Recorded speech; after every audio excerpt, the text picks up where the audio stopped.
36岁艺人陈意涵去年带球嫁给导演男友许富祥，怀孕期间照样爬山跑步，被誉为地表最强孕妇的她，顺利于昨天9日生下猪宝宝儿子，重约2600克，小名为小初。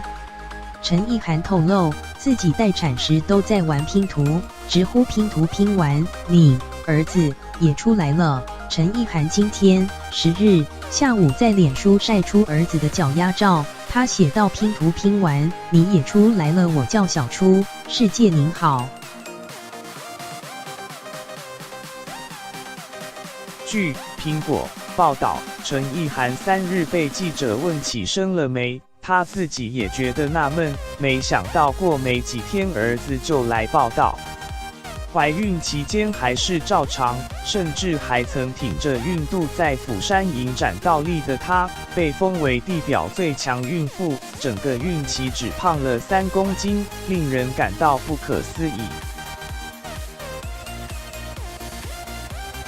据悉，陈意涵9日平安生下猪宝宝，待产时都在玩大拼图的她笑称拼完儿子就出来了。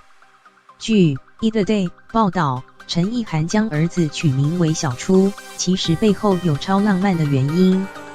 经纪人透露，陈意涵夫妇对初字很喜欢，因为初有从头开始之意。陈意涵初次当导演的作品《幸福近在咫尺》，就是由老公许富祥担任执行导演，两人进而相恋。